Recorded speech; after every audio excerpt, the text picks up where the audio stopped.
Hello students, welcome to WB exam guide. আজকে আমরা যে টপিকটা আলোচনা করব বাংলা ব্যাকরণের খুবই গুরুত্বপূর্ণ একটা চ্যাপ্টার। খুব ভালো করে মন দিয়ে ক্লাসটা করব, প্রত্যেকটা জিনিস ভালো করে বুঝে নিব। আজকের আলোচনার টপিকটা হচ্ছে কি সমাস। দেখো, যতদিন আমি কিন্তু প্রাইমারি তোমাদের বাংলা ব্যাকরণের ক্লাস করিয়েছিলাম, সমাজ চ্যাপ্টারটা আমি করিয়েছিলাম না, কারণ আমাদের ওয়েস্ট বেঙ্গলে যে প্রাইমারি টেটের সিলেবাসে কিন্তু সমাজ থেকে তেমন একটা প্রশ্ন আসে না। কিন্তু তোমরা যারা গ্রাম পঞ্চায়েতের পরীক্ষা দেবে, এবং আপার প্রাইমারি পরীক্ষা দেবে, তাদেরকে অবশ্যই করে এই সমাজ চ্যাপ্টারটাকে ভালো করে দেখে যেতে হবে। এছাড়া আমি এটা বলছি না যে প্রাইমারিতে আসবে না, আগামী দিনে আসতে পারে, কিন্তু গত যতবার পরীক্ষা হয়েছে একবারও আসেনি। ঠিক আছে, সিলেবাসটা যদি আমরা দেখি, আসেনি। যে আগামী দিনে আসবে না এমনটা নয়। তাই প্রত্যেককে, যারা প্রাইমারি, যারা আপার প্রাইমারি এবং গ্রাম পঞ্চায়েত, যারা যে পরীক্ষা দাও না কেন, এই বাংলা ব্যাকরণের সমাজ চ্যাপ্টারটা খুবই গুরুত্বপূর্ণ। আমরা জানি এই সমাজ চ্যাপ্টারটাকে ভালো করে জানতে গেলে প্রথমে আমাদেরকে জানতে হবে সমাজ কি বা সমাজ কাকে বলে, এই বিষয়টা আমাদেরকে জানতে হবে। দেখো, আমরা দেখলাম যে সমাস এবং ব্যাকরণ প্রায় দেখতে গেলে একই রকমের, মানে একই জিনিসটা, কিন্তু একটু তো আলাদা আছে। যদি আলাদা না থাকতো তাহলে নাম তো এর সমাস হতো না, তাই কি না? আমরা কিন্তু এই সমাজকে আমরা অনেকটা ভয় পাই, কিন্তু ভয় পাওয়ার কিচ্ছু নেই। শুধু একটু বুঝে নাও আর বারবার করে বিভিন্ন জায়গা থেকে প্র্যাকটিস করো, তাহলে দেখবে জিনিসটা ক্লিয়ার হয়ে গেছে। তাহলে প্রথমে আজকে আমরা জানবো কি সমাস জিনিসটা কি। দেখো কি বলছে, সমাস হলো একাধিক পদকে একটি পদে পরিণত করে অর্থ সঙ্গতভাবে নতুন শব্দ গঠনের একটি ব্যাকরণগত প্রক্রিয়া। এর মূল উদ্দেশ্য হলো ভাষাকে সংক্ষিপ্ত, সুন্দর ও শ্রুতিমধুর করা। তাহলে এখান থেকে আমরা কি কি জানলাম? আমরা জানলাম যে সমাস কি, সমাস হচ্ছে একাধিক পদের ফলে একাধিক পদকে একসঙ্গে সংযুক্ত করে অর্থ সম্পূর্ণ একটি একক পদে তৈরি করা, তাকে আমরা বলবো সমাস। যেমন দেখো, আমি একটা উদাহরণ দিই, তাহলে জিনিসটা বুঝতে পারবে। যেমন আমি ধরলাম কি, দুধ মিশ্রিত ভাত। কি বললাম? দুধ, দুধ মিশ্রিত, হ্যাঁ, দুধ মিশ্রিত ভাত। তাহলে এই যে দুধ মিশ্রিত ভাত মানে ভাতটা দুধ দিয়ে মাখা। তাহলে এটা দেখো, তাহলে আমি যখন কাউকে বলবো যে মা আমি দুধ মিশ্রিত ভাত খাবো, কেমন একটা লাগছে না শুনতে? অনেক একটা বড় শব্দ। তাহলে এই যে বড় একটা শব্দ বা বাক্যাংশ, এটাকে বাক্যাংশ বলে, এটাকে তো শব্দ বলে না, এটাকে বলে বাক্যাংশ, তাই তো? তাহলে দুধ মিশ্রিত ভাত, এই যে পুরো বাক্যাংশটাকে একটা ছোট্ট পদে পরিণত করব, সেই পদটা কি? দুধ ভাত। কি বলবো আমরা? সেই ছোট্ট পদটিকে বলবো আমরা দুধ ভাত। তাহলে এই যে দেখতে পাচ্ছি আমরা, এই দুধ ভাত, এইটাকে আমরা কি বলবো? এই দুধ ভাত, এটাকে আমরা বলবো সমাস। তাহলে এখানে কি বলছে? সমাস হলো একাধিক পদকে, দেখো একাধিক পদ, দুধ একটা পদ, মিশ্রিত একটা পদ, ভাত একটা পদ। তাহলে সমাস হলো একাধিক পদকে একক পদে পরিণত করা। একক পদ কোনটা? এই যে দুধ ভাত, একক পদে পরিণত করে, কিন্তু এর অর্থ আছে। এই যে দুধ ভাত, এর তো একটা অর্থ আছে, তাই না? তাহলে যখন অর্থ সম্পূর্ণ করবে, সেটাকে আমরা কি বলবো? সমাস। আর এই সমাসের লক্ষ্য কি? এই সমাসের লক্ষ্য হচ্ছে যে কোনো একটা ভাষাকে সংক্ষিপ্ত করা। যেমন ধরো, আমি আমার মাকে যদি বলি মা আমি দুধ মিশ্রিত ভাত খাবো, তাহলে মা কি বলবে? এত বড় কথা বললি। আমি যদি বলি মা দুধ ভাত খাবো, কত সুন্দর ছোট্ট করে বলে ফেললাম, ঠিক না? এটা হচ্ছে কথা। তাহলে এটা হবে দুধ মিশ্রিত ভাত। বা আমি আমি একটা কথা বলতে পারি যে আমাদের বাড়িটির চারদিক ঘেরা। আমি কি বললাম? আমাদের বাড়িটির চারদিক ঘেরা। এই যে একটা শব্দ ব্যবহার করলাম, চারদিক। কি ব্যবহার করলাম? চারদিক। তাহলে এটার কি হবে? এটাকে বলবো আমরা চার দিকের সমাহার। কি বললাম? চার দিকের সমাহার। দেখো, এই যে এত বড় একটা বাক্যাংশ, চার দিকের সমাহার, এই পুরোটা মিলে তৈরি হয়ে গেল কি 4 দিক। তাহলে বুঝতে পেরেছো? তাহলে একাধিক পদ যখন একসঙ্গে যুক্ত হয়ে একটি অর্থপূর্ণ একক পদ গঠন করবে সেটাকে আমরা কি বলবো? সমাস। আর সমাসের মূল লক্ষ্য কি? সমাসের মূল লক্ষ্য হচ্ছে ভাষাকে সুন্দর করা, শ্রুতি মধুর করা এবং সংক্ষিপ্ত করা। তাহলে পরীক্ষায় যদি প্রশ্ন আসে যে সমাস, এই সমাস শব্দটির অর্থ কি? এই সমাস শব্দটির অর্থ হচ্ছে, যদি পরীক্ষায় প্রশ্ন আসে সমাস শব্দটির অর্থ কি, তাহলে কি হবে আনসার? সংক্ষিপ্তকরণ। তাহলে সমাস শব্দটির অর্থ কি? সংক্ষিপ্ত। কি বললাম? সমাস শব্দটির অর্থ হচ্ছে সংক্ষিপ্ত। চলো নেক্সট দেখো। এবার আমরা কিছু কিছু গুরুত্বপূর্ণ তথ্য জানবো এই সমাস রিলেটেড, যেগুলো আমাদের পরীক্ষার জন্য খুব ইম্পর্টেন্ট। তাহলে একটা সমাস শিখতে গেলে আমাদেরকে কোন কোন জিনিসগুলো মাথায় রাখতে হবে? প্রথম যেটা আমরা মনে রাখবো সেটা হচ্ছে কি? সমস্ত পদ বা সমাসবদ্ধ পদ। তাহলে সমস্ত পদ বা সমাসবদ্ধ পদ কাকে বলে? বলছে সমাস প্রক্রিয়ায় একাধিক পদ মিলিত হয়ে যে নতুন ও সংক্ষিপ্ত একক শব্দটি তৈরি হয় তাকে কি বলছে? সমস্ত পদ। এই যে আমি একটা বাক্য বললাম যে দুধ মিশ্রিত ভাত, ঠিক আছে? এই দুধ মিশ্রিত ভাত, ভালো করে দেখবে, দুধ দুধ মিশ্রিত দুধ মিশ্রিত ভাত সমান সমান কি হলো? দুধ ভাত। আমরা প্রত্যেকে জানি এটা হবে কি? দুধ ভাত, তাই তো? এই যে ধরো আমি এটা কি, এটা একটা বাক্যাংশ, পুরোটা একটা বাক্যাংশ, আর এটা একটা পদ। তাহলে দেখো সমস্ত পদটা কি বা সমাসবদ্ধ পদ কোনটা? বলছে সমাস প্রক্রিয়ায়। এই পুরোটা হচ্ছে একটা সমাস প্রক্রিয়া। তাহলে সমাস প্রক্রিয়ায় একাধিক পদ মিলিত হয়ে, একাধিক পদ কোনটি? এই দুধ একটি পদ, মিশ্রিত একটা পদ, ভাত একটা পদ। তাহলে একাধিক পদ মিলিত হয়ে যে নতুন সংক্ষিপ্ত পদটি তৈরি করে তাকে বলছে সমস্ত পদ। তাহলে সমস্ত পদ কোনটি হবে বা সমাসবদ্ধ পদ কোনটি হবে? দুধ ভাত। এই দুধ ভাতটিকে আমরা কি বলবো? সমস্ত সমস্ত পদ। কি বলবো? সমস্ত পদ বা সমাসবদ্ধ পদ। সমাসবদ্ধ পদ মনে থাকবে সবার। তাহলে এখানে আমরা দেখলাম যখন কোনো একটা সমাস প্রক্রিয়ায় একাধিক পদকে মিলিত হয়ে যে নতুন একটা সংক্ষিপ্ত একক পদ তৈরি হয় সেটাকে আমরা বলবো সমস্ত পদ। সহজ কথায় বলতে গেলে ব্যাসবাক্যের পদগুলোকে এক করে যে চূড়ান্ত পদটি পাওয়া যায় তাকে বলছে সমস্ত পদ। তোমাদের মধ্যে একটা প্রশ্ন হতে পারে, স্যার এখানে একটা কথা বললেন আপনি ব্যাসবাক্য, এই ব্যাসবাক্যটা কি? হ্যাঁ, এই যে দেখো দুধ মিশ্রিত ভাত, এই যে পুরোটা কি? পুরোটা হচ্ছে একটা বাক্যাংশ। এই পুরো বাক্যাংশটার একটা নাম রয়েছে, এর নাম হচ্ছে কি? ব্যাসবাক্য। তাহলে এই যে দুধ মিশ্রিত ভাত, এটা এটা কি? এটা একটা ব্যাসবাক্য। বুঝতে পারছো? ক্লিয়ার? চলো এবার আমরা একটু উদাহরণ দিয়ে বুঝে নিই। যেমন ধরো একটা ব্যাসবাক্য আমি বললাম যে সিংহ চিহ্নিত আসন, সিংহ চিহ্নিত আসন, এটা সমস্ত পদ কি হবে? সিংহাসন। তাহলে এখান থেকে আমরা একটা নতুন একটা পদ তৈরি করলাম কি? সিংহাসন। কি বললাম? সিংহাসন। তাহলে এই যে সিংহাসন, এই সিংহাসনটাকে আমরা কি বলবো? সমস্ত পদ। আর এই সিংহ চিহ্নিত আসন, এই বাক্যাংশটিকে আমরা কি বলবো? ব্যাসবাক্য। তাহলে এখানে সিংহ চিহ্নিত ও আসন, এই তিনটি পদ একসঙ্গে সমাসবদ্ধ হয়ে যে নতুন একটি পদ তৈরি করলো, সিংহাসন গঠন করছে, সেটাই হলো কি আমাদের সমস্ত পদ বা সমাসবদ্ধ পদ। ইজ ইট ক্লিয়ার সবার? সবাই বুঝতে পেরেছো? চলো নেক্সট দেখো। নেক্সট আমরা এবার যেটা দেখবো সেটা হচ্ছে কি? সমস্য মান পদ। এই সমস্য মান পদটা কি এবার একটু আমরা দেখে নিই।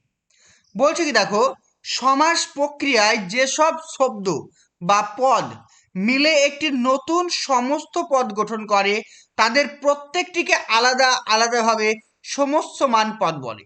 একটা উদাহরণ দেখো তাহলে বুঝতে পারবে। ভালো করে দেখো। তাহলে এখানে যে ব্যাসবাক্য বললাম, এই যে সিংহ চিহ্নিত আসন, এটা কি? এটা পুরোটা একটা বাক্যাংশ। এই বাক্যাংশটিকে আমরা কি বলবো? ব্যাস বাক্য। এখানে কটি পদ রয়েছে? একটা রয়েছে সিংহ, একটা রয়েছে কি চিহ্নিত, আর একটা রয়েছে কি আসন। তাহলে তিনটি পদ একসঙ্গে মিলিত হয়ে তৈরি হলো কি? ব্যাস বাক্য। আর এই তিনটি পদকে আলাদা আলাদাভাবে কি বলবো আমরা? সমস্যমান পদ। কি বলবো? সমস্যমান পদ বলবো। আর এই সমস্যমান পদগুলো একসঙ্গে মিলিত হয়ে তৈরি করলো কি? সিংহাসন। আর এটাকে আমরা বলবো কি? সমস্ত পদ। কি বলবো? সমস্ত পদ। গুলিয়ে ফেলবে না।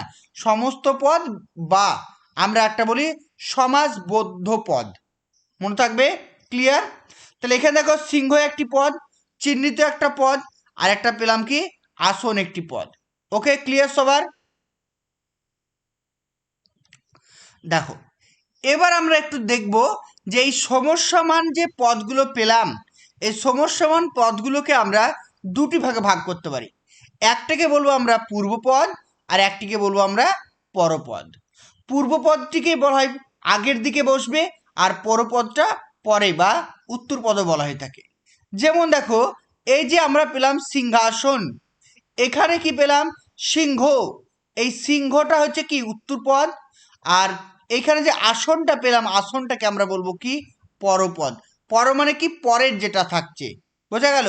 পরে যেটা থাকছে সেটাকে আমরা বলবো পরপদ, আর যেটা আগে থাকছে সেটাকে আমরা বলবো উত্তর মানে পূর্বপদ। বোঝা গেল? ক্লিয়ার?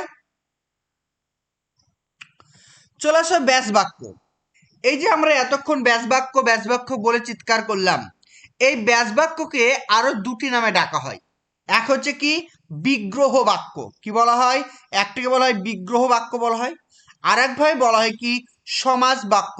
আবার বলা হয় কি? ব্যাস বাক্য। তাহলে কি বলছে? সমাসবদ্ধ পদ বা সমস্ত পদকে ভেঙে তার অর্থ স্পষ্টভাবে প্রকাশ করার জন্য যে বাক্য বা বাক্যাংশ ব্যবহার করা হয় তাকে আমরা কি বলবো? ব্যাস বাক্য বলবো। বোঝা গেল? তাহলে সমস্ত পদ কোনটি? সমস্ত পদ হচ্ছে সিংহাসন। আর এই সিংহাসনকে ভাঙলে আমরা কি পাবো? সিংহ চিহ্নিত আসন। এই পুরোটাকে আমরা কি বলবো? ব্যাস বাক্য বা বিগ্রহ বাক্য বা সমাস বাক্য। বোঝা গেল? এছাড়া উদাহরণ দেখো, বাপ মা। বাপ মা, বাপ ও মা, এটা হচ্ছে সমাস বিগ্রহ বাক্য। নীল যে পদ্ম, বিগ্রহ বাক্য। তিন কালের সমাহার, বিগ্রহ বাক্য। আর এই যে এগুলোকে আমরা কি বলবো? সমাসবদ্ধ পদ। ইজ ইট ক্লিয়ার সবার? বুঝতে পেরেছো? বাহ। তোমাদের শিক্ষকতার স্বপ্নকে পূরণ করার জন্য আমরা নিয়ে এসেছি শিক্ষকতার স্বপ্ন পূরণের নতুন ব্যাচ। এখানে প্রাইমারি আপার প্রাইমারি দুটি কোর্সই তোমরা করতে পারবে। আমাদের কি কি এই কোর্সের মধ্যে থাকছে? প্রতিদিন লাইভ ক্লাস থাকছে, রেকর্ডিং ক্লাস থাকছে, এবং অধ্যায় ভিত্তিক মক টেস্ট, অর্থাৎ যে ক্লাসটা করানো হবে পরের দিন সেই ক্লাসটার উপরে মক টেস্ট থাকবে। এবং প্রত্যেকটা ক্লাসে টাইপিং করা অর্থাৎ প্রিন্টেড নোট কপি থাকবে, যেগুলো তোমরা অতি সহজে ভালো করে পড়তে পারবে। যারা আমাদের কোর্সে অ্যাডমিশন নিতে চাইছো, স্ক্রিনে দেওয়া যে নাম্বারটি রয়েছে 9647300217, আমাদের ক্লাস শুরু হবে জানুয়ারির 1 তারিখ থেকে। তো যারা ভর্তি হবে অবশ্যই তাড়াতাড়ি যোগাযোগ করো। এবার আমরা পড়বো কি? সমাসের প্রকারভেদ। আমাদের পরীক্ষায় যে যে জিনিসগুলো আসে সেগুলো নিয়ে আমরা আলোচনা করছি। চলে আসে সমাসের প্রকারভেদ নিয়ে। সমাসের প্রকারভেদ আমরা মেনলি ছটি ভাগে ভাগ করবো। কটি? মেনলি ছটি। প্রধান সমাস রয়েছে ছটি। আমরা যখন 9-10-এ পড়তাম তখন স্যার বলতেন যে সমাস শিখতে নাকি আমাদের 6 মাস লাগবে। 6 মাস লাগবে না, এই 6টি সমাস আমরা 6 দিনে শিখে নিব। একটা ক্লাসে আমি শেখাতে পারতাম। আমি চাই ছোট ছোট করে ভেঙে ভেঙে পড়াতে, যাতে তোমাদের বুঝতে সুবিধা হয়। তাই আমি 6টা ক্লাসে শেখাবো, 6 মাসের প্রয়োজন নেই। তাহলে এই সমাসকে আমরা প্রধান 6টি ভাগে ভাগ করব। আর যেগুলো আমাদের অপ্রধান সমাস রয়েছে সেগুলিকে আমরা 4টি ভাগে ভাগ করব। মেনলি রয়েছে কি? দ্বন্দ্ব সমাস, কর্মধারায়, তৎপুরুষ, বহুব্রীহি, দ্বিগু আর অব্যয়ভাব। আর অন্যদিকে রয়েছে প্রাদি সমাস, নিত্য সমাস, অলুক সমাস আর শুভ সমাস। এই সমাসগুলোর সম্পর্কে আমরা ধীরে ধীরে প্রত্যেকটা জিনিস নিয়ে আলোচনা করব। তাহলে আজকের ক্লাসে আমরা একটি মাত্র সমাস নিয়ে আলোচনা করব, সেটা হচ্ছে দ্বন্দ্ব সমাস। খুবই সহজ এবং খুবই ইজি। এই জিনিসটা আমরা একটু আলোচনা করি, চলো। তাহলে প্রথমে আমরা যেটা আলোচনা করব দ্বন্দ্ব সমাস। তাহলে দ্বন্দ্বটার জিনিসটা কি, দেখো কি বলা হচ্ছে। বলছে যে সমাসে প্রত্যেকটি সমস্যমান পদের অর্থের প্রাধান্য থাকে। ভালো করে বুঝবে, সমস্যমান পদ, সমস্যমান পদ কোনগুলো আমরা জানি, যেগুলো ব্যাস বাক্য রয়েছে। এই যে যেমন এখানে উদাহরণ দেখো, এই মা ও বাবা, এই মা ও বাবা এটা কি একটা ব্যাস বাক্য, তাই তো? এই ব্যাস বাক্যের এই যে মা বাবা, এখানে দুটি পদ রয়েছে, এই দুটি পদ হচ্ছে কি সমস্যমান পদ, আর দুটি পদেরই কিন্তু অর্থ প্রাধান্য পাচ্ছে। তাহলে যে সমাসে, বললাম কি যে সমাসে দুটি পদেরই অর্থ প্রাধান্য পাবে, দুটি পদ বলতে উত্তরপদ আর পূর্বপদ, বা পূর্বপদ বা উত্তরপদ, এই দুটি পদেরই অর্থ প্রাধান্য পাবে, তাকে আমরা কি বলবো, দ্বন্দ্ব সমাস। দ্বন্দ্ব সমাসের ব্যাস বাক্যে সমস্যমান পদগুলি ও এবং এবং আর, এই তিনটি শব্দ কি বললাম, ও এবং এবং আর, এই তিনটি শব্দ দ্বারা সংযোজক অব্যয়। এগুলো কি ও এবং আর, এগুলো হচ্ছে এক একটি সংযোজক অব্যয়। আমরা নিশ্চয়ই তোমাদেরকে অব্যয়ের উপর ক্লাস করিয়েছি, প্রত্যেকটি ক্লাস দেখেছো। তাহলে এই দ্বন্দ্ব কথারই অর্থ হচ্ছে কি, দ্বন্দ্ব কথারই অর্থ হচ্ছে মিলন। আমাদের দেখে মনে হতে পারে দ্বন্দ্ব মানে কি, দ্বন্দ্ব মানে ঝগড়া ঝামেলা, আলাদা, বিচ্ছেদ, কিন্তু নয়। এই দ্বন্দ্ব কথারই অর্থ হচ্ছে মিলন। তাহলে দ্বন্দ্ব সমাসে কি হয়, একটি পদের সঙ্গে আর একটি পদের সুসম্পর্ক তৈরি হয়, মিলন তৈরি হয়, তাই এটিকে আমরা কি বলবো, দ্বন্দ্ব সমাস। আর এই দ্বন্দ্ব সমাসকে আমরা অনেকগুলো ভাবে ভাগ করতে পারি। এবার ক্লাসে আমরা প্রত্যেকটি ভাগ নিয়ে আলোচনা করব। চলো এবার আমরা যে শ্রেণী বিভাগটা প্রথমে জানবো সেটা হচ্ছে কি মিলনার্থক দ্বন্দ্ব সমাস। অর্থাৎ মিলনার্থক মানে কি, দেখো বলছে যে দ্বন্দ্ব সমাসে দুটি পদের মধ্যে বা দুটি সমস্যামান পদের মধ্যে অভিন্ন সম্পর্ক বোঝায়। অভিন্ন সম্পর্ক মানে একই সম্পর্ক বোঝাবে, তাকে আমরা কি বলবো, মিলনার্থক। মানে দুটো মিলিয়ে যাবে, মিলে গিয়ে একটাকেই বোঝাবে, সেটাকে বলবো আমরা মিলনার্থক দ্বন্দ্ব সমাস। যেমন হচ্ছে কি মা বাবা, আমরা বলি কি বাবা মা, বোঝা গেল? দেখো শুনতে কিন্তু আলাদা লাগছে মা ও বাবা, কিন্তু যখন আমরা বললাম বাবা মা তখন একই জিনিসটা বোঝাচ্ছে, মানে একই অর্থ বোঝাচ্ছে। ভাই বোন, তারপর ছেলে ও মেয়ে, তারপর দেখো পিতা পুত্র, তারপর চলেছে মাছ ভাত, মানে কি দেখো জিন পরি, এগুলোকে দেখো আমরা সবসময় একসঙ্গে নিয়ে আসি, তাই এগুলোকে আমরা বলবো কি মিলনার্থক দ্বন্দ্ব সমাস। মানে দুটোই একে অপরের সঙ্গে পরস্পর সংযুক্ত, এগুলোকে আমরা কি বলবো, মিলনার্থক দ্বন্দ্ব সমাস। তারপরে চলে আসি সমার্থক দ্বন্দ্ব সমাস। বলছে যে দ্বন্দ্ব সমাসে পূর্বপদ ও পরপদ একই অর্থ বিশিষ্ট পৃথক পৃথক শব্দ হয়। মানে একই অর্থ বিশিষ্ট, মানে দুটোর অর্থ একই কিন্তু সেগুলো পৃথক পৃথক শব্দ, মানে দুটো শব্দ আলাদা কিন্তু তাদের অর্থ হচ্ছে একই, তাকে আমরা কি বলবো, সমার্থক দ্বন্দ্ব সমাস। যেমন দেখো ঘর বাড়ি, ঘর এবং বাড়ি দুটো তো আলাদা শব্দ তাই না, কিন্তু দুটোই কিন্তু একই অর্থ ব্যবহার হয়, হাউস, এটাকে আমরা বলি কি হাউস বলা হয়, এটাকে আমরা হাউস বলি, হয়ে গেল কি ঘর বাড়ি। তারপর দেখো বই পুস্তক, বই আলাদা একটা শব্দ, পুস্তক আলাদা শব্দ, কিন্তু দুটোর অর্থ কিন্তু একই, বই পুস্তক। তারপরে পথ ঘাট, এই পথ এবং ঘাট দুটো শুনতে একই রকম কিন্তু দুটোর অর্থ একই, পথঘাট মানে সে রাস্তা। তারপরে চলে আসো মামলা মোকদ্দমা, এই মামলা ও মোকদ্দমা এগুলো হলো কি মামলা মোকদ্দমা, এটাও কিন্তু একটি সমার্থক শব্দ। তারপর চলে আসো জন মানব, জন ও মানব, মানে জন এবং মানব দুটো শব্দ আলাদা কিন্তু এদের অর্থ একই, হয়ে গেল কি জনমানব। কথাবার্তা, কথা এবং বার্তা এই দুটো কিন্তু আলাদা শব্দ কিন্তু একই রকম অর্থ প্রকাশ করছে, তাই এটা হচ্ছে কি কথাবার্তা, এগুলোকে বলবো আমরা সমার্থক দ্বন্দ্ব সমাস। ঠিক আছে, পরীক্ষায় হয়তো তোমাদের এতটা ডেপথ লেভেল থেকে দেবে না, পরীক্ষায় কিরকম প্রশ্ন আসতে পারে, তোমাদের পরীক্ষা আসতে পারে ঘর বাড়ি, ঘর বাড়ি কি ধরনের সমাস, ঠিক আছে, দ্বন্দ্ব সমাস, তার করণ কর্মধারয় সমাস, তৎপুরুষ সমাস, এরকম কিন্তু অপশানে থাকতে পারে। তাহলে ইজিলি তখন পারবে। আমরা একটু ডিটেলসে পড়ছি যদি কোনো একটা কঠিন প্রশ্ন দিয়ে দেয় সেই জন্য। তারপরে চলে আসি আমরা বিরোধমূলক দ্বন্দ্ব সমাস। বিরোধ মানে কি? এইখানে যে দুটো পদ থাকবে, একটা উত্তর পদ এবং একটি পরপদ। এই উত্তর পদ এবং পরপদ যখন কি হবে যে একে অপরের সঙ্গে বিরোধ তৈরি করবে, বিপরীত সম্পর্ক, সেগুলোকে আমরা বলবো বিরোধার্থক দ্বন্দ্ব সমাস। যেমন দেখো অহিনুকুল। ওহি মানে কি বলতো? ওহি কথার অর্থ হচ্ছে সাপ। ওহি কথার অর্থ হচ্ছে সাপ। আর নুকুল কথার অর্থ কি? বিজি। নুকুল কথার অর্থ হচ্ছে বিজি। তাহলে সাপ এবং বিজি পরস্পর কি বন্ধু? একদম নয়, ওরা চিরশত্রু। তাই এটা হলো কি? অহিনুকুল। তারপর দেখো স্বর্গ নরক। স্বর্গ নরক কি হবে? স্বর্গ ও নরক বিরোধ। তারপর চলে আসে সুখ দুঃখ। সুখ ও দুঃখ বিপরীত অর্থ, ধনী দরিদ্র।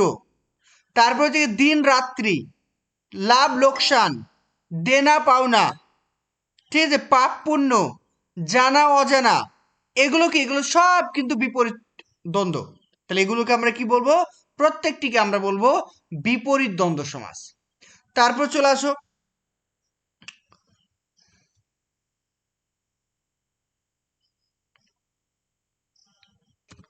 দেখো, এখানে আমি দুটো জিনিস তোমাদেরকে আলাদা করে দেখিয়েছি, কিন্তু একই জিনিস এটা। যেটা হচ্ছে বিরোধার্থক সমাস, মানে বিরোধ তৈরি করছে, মানে বিপরীত অর্থ প্রকাশ করছে। আর বিপরীতার্থক দ্বন্দ্ব সমাস, দুটো কিন্তু একই জিনিস। ঠিক আছে, এখানে আমার ডবল করানো হয়ে গেছে। মানে শুধু ভাষাটা আলাদা, তাছাড়া দুটো কিন্তু একই জিনিস। এটা নিয়ে কিন্তু মন খারাপ করা, সরি, এটা এটা নিয়ে কিন্তু তোমাদের মধ্যে কনফিউশন হওয়ার কোনো কিছু নেই। জমা খরচও যা, জানা অজানাও তাই, সেম একই জিনিস কিন্তু। ঠিক আছে, এই যে বিপরীতার্থক দ্বন্দ্ব সমাস আর এই যে বিরোধার্থক দ্বন্দ্ব সমাস, এই দুটো দ্বন্দ্ব সমাসই কিন্তু সেম, নামটা শুধু আলাদা। ঠিক আছে, একটু মনে রাখবে। তারপর চলে আসি বহুপদ নিষ্পন্ন দ্বন্দ্ব সমাস। বহুপদ মানে কি? যখন অনেকগুলো পদ একসঙ্গে মিলিত হয়ে কি করব? একটা বহুপদ বিশিষ্ট সমাস তৈরি করব, সেটাকে আমরা কি বলবো? বহুপদ নিষ্পন্ন দ্বন্দ্ব সমাস। যেমন দেখো রূপ, রস, গন্ধ ও স্পর্শ। এই যে অনেকগুলো পদ, দেখো একটা, দুটো, তিনটে, চারটে, এতক্ষণ যতগুলো আমরা সমাসের ভাগ পড়লাম, সেখানে আমরা দুটো পদ পেয়েছিলাম, তাই তো? কিন্তু এক্ষেত্রে আমরা অনেকগুলো পদ পেয়েছি। এই অনেকগুলো পদ যখন আমরা পেয়েছি, এই প্রত্যেকটি পদকে আমরা যখন সমাসবদ্ধ করব, তখন আমরা কি পাবো? রূপ, রস, গন্ধ, স্পর্শ। তাহলে এইগুলোকে আমরা হাইফেন হাইফেন দিয়ে সমাসবদ্ধ করবো, দেখো হাইফেন দিয়ে। তখন এগুলোকে আমরা কি বলবো? বহুপদ নিষ্পন্ন দ্বন্দ্ব সমাস। বোঝা গেল? যেমন দেখো তেল, নুন, লকড়ি, কি হবে? তেল, নুন, লকড়ি, শুধু হাইফেন দিয়ে যুক্ত হবে। এটা কিন্তু ভালো করে মনে রাখবে।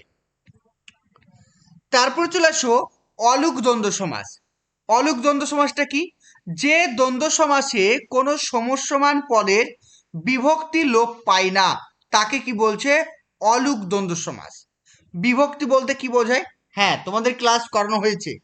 যেমন দেখো একটা উদাহরণ দিই। যেমন দেখো দুধে ভাতে।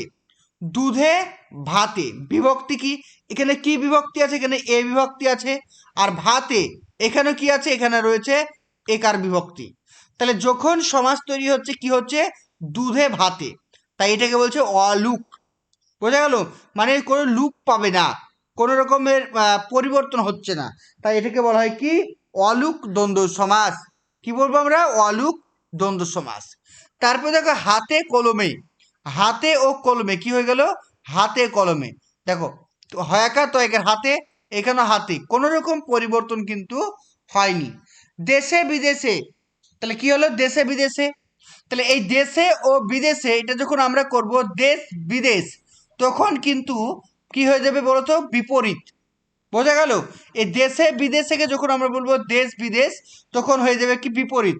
কারণ সেটাতে আর অলুক হবে না, কারণ এখানে দেশে একারটা কিন্তু লোপ পেয়ে যাবে, দেশ। বোঝা গেল? ক্লিয়ার? তারপর চলে আসো তোমাদের শিক্ষকতার স্বপ্নকে পূরণ করার জন্য আমরা নিয়ে এসেছি শিক্ষকতার স্বপ্ন পূরণের নতুন ব্যাচ। এখানে প্রাইমারি আপার প্রাইমারি দুটি কোর্সই তোমরা করতে পারবে। আমাদের কি কি এই কোর্সের মধ্যে থাকছে? প্রতিদিন লাইভ ক্লাস থাকছে, রেকর্ডিং ক্লাস থাকছে এবং অধ্যায় ভিত্তিক মক টেস্ট, অর্থাৎ যে ক্লাসটা করানো হবে পরের দিন সেই ক্লাসটার উপরে মক টেস্ট থাকবে এবং প্রত্যেকটা ক্লাসে টাইপিং করা অর্থাৎ প্রিন্টেড নোট কপি থাকবে, যেগুলো তোমরা অতি সহজে ভালো করে পড়তে পারবে। যারা আমাদের কোর্সে অ্যাডমিশন নিতে চাইছো, স্ক্রিনে দেওয়া যে নাম্বারটি রয়েছে 9647300217, আমাদের ক্লাস শুরু হবে জানুয়ারির 1 তারিখ থেকে। তো যারা ভর্তি হবে অবশ্যই তাড়াতাড়ি যোগাযোগ করো। সংখ্যাবাচক দ্বন্দ্ব, যে দ্বন্দ্ব সমাসে পূর্বপদ ও পরপদ উভয় দ্বারা সংখ্যা বোঝায় তাকে আমরা কি বলবো? সংখ্যাবাচক দ্বন্দ্ব সমাস। যেমন চলে আসো, দেখো 20 ও 25, বোঝা গেল 20-25। লক্ষ অথবা কোটি, লক্ষ কোটি। 7 ও 5, 7-5। 7 ও 17, 7-17। এগুলো হচ্ছে কি? এগুলো হচ্ছে সংখ্যাবাচক দ্বন্দ্ব সমাস। তারপর চলে আসি অ্যাক্সেস দ্বন্দ্ব সমাস। অ্যাক্সেস বলতে কি কোনগুলোকে বোঝাচ্ছে? যে দ্বন্দ্ব সমাসে সমসমান পদগুলি একটি বহু বচনান্ত পদ সমাসবদ্ধ পদ রূপে গঠিত হয়। মানে কি বলছে? যে সমসমান পদগুলি রয়েছে সেগুলি যুক্ত হয়ে যখন একটি বহুবচন পদ তৈরি করবে সেটাকে আমরা বলবো অ্যাক্সেস দ্বন্দ্ব। যেমন হচ্ছে কি, দেখো সে ও তুমি, সে ও তুমি কি হয়ে গেল? তোমরা, তোমরাটা কি বহুবচন। তারপর সে তুমি আমি কি হয়ে যাবে? আমরা, আমরা ওটা একটা বহুবচন। তাহলে এইগুলোকে আমরা কি বলবো? অ্যাক্সেস দ্বন্দ্ব সমাস। তারপর চলে আসো বিশেষ্যের দ্বন্দ্ব সমাস। বিশেষ্য মানে নাউন। এখানে কি বলছে দেখো, দুটো নাউন বা দুটো বিশেষ্য পদ যখন একসঙ্গে যুক্ত হয়ে সমাস তৈরি করবে তখন তাকে আমরা বলবো কি? বিশেষ্য দ্বন্দ্ব সমাস। যেমন জন্ম মৃত্যু, ধান পাট, জীবন মরণ, নদ নদী, এগুলোকে আমরা কি বলবো? বিশেষ্য দ্বন্দ্ব সমাস। তারপরে চলে আসি বিশেষণ দ্বন্দ্ব সমাস। বলছে কি দেখো, অর্থাৎ যে দ্বন্দ্ব সমাসে উভয় পদই কিন্তু বিশেষণ মানে অ্যাডজেক্টিভ, তাকে আমরা কি বলবো? বিশেষণ দ্বন্দ্ব সমাস। যেমন হচ্ছে ছোট ও বড়, ছোট বড় অ্যাডজেক্টিভ। কম বেশি, তারপর সহজ সরল, এগুলো কি? এগুলো সব কিন্তু বিশেষণ দ্বন্দ্ব সমাস। তারপর চলে আসো সর্বনাম পদের দ্বন্দ্ব সমাস। কি হচ্ছে? যখন দুটি পদই সর্বনাম পদ হবে সেটাকে আমরা কি বলবো? সর্বনামের দ্বন্দ্ব সমাস। যেমন দেখো যথা ও তথা, কি হয়ে গেল? যথা তথা। এটা আর ওটা, এটা ওটা। এখানে সেখানে, এখানে সেখানে। যা তা, যা তা, যাও তা। তাহলে এগুলোকে কি বলবো? এগুলোকে আমরা বলবো সর্বনাম পদের দ্বন্দ্ব সমাস। তারপর চলে আসো ক্রিয়াপদের দ্বন্দ্ব সমাস। যেমন দেখো ক্রিয়াপদ, দুটো পদই হবে কি? ক্রিয়াপদ। যেমন চলে আসি লেখা ও পড়া, লেখাপড়া। চলাফেরা, চলা ও ফেরা, চলাফেরা। বাঁচা ও মরা, বাঁচা মরা। তারপর যাওয়া আসা, যাওয়া ও আসা, যাওয়া আসা। বোঝা গেল? ক্লিয়ার? তাহলে এইগুলোকে আমরা কি বলবো? ক্রিয়াপদের দ্বন্দ্ব সমাস। নেক্সট দেখো, তারপর চলে আসি ক্রিয়া বিশেষণের দ্বন্দ্ব সমাস। ক্রিয়া বিশেষণ মানে কি? অ্যাডভার্ব যেগুলো রয়েছে, অর্থাৎ যে দ্বন্দ্ব সমাসের যে সমস্যামন পদগুলো রয়েছে সেই সমস্যামন পদগুলো হবে কি? ক্রিয়া বিশেষণ, তাকে আমরা বলবো ক্রিয়া বিশেষণের দ্বন্দ্ব সমাস। যেমন দেখো আগে ও পাছে, আগে ও পাছে এগুলো কি? ক্রিয়া বিশেষণ। তারপর চলে আসো ধীরে সুস্থে, ধীরে সুস্থে কি হবে? ক্রিয়া বিশেষণ। তাহলে এগুলোকে আমরা কি বলবো? ক্রিয়া বিশেষণের দ্বন্দ্ব সমাস। বোঝা গেল?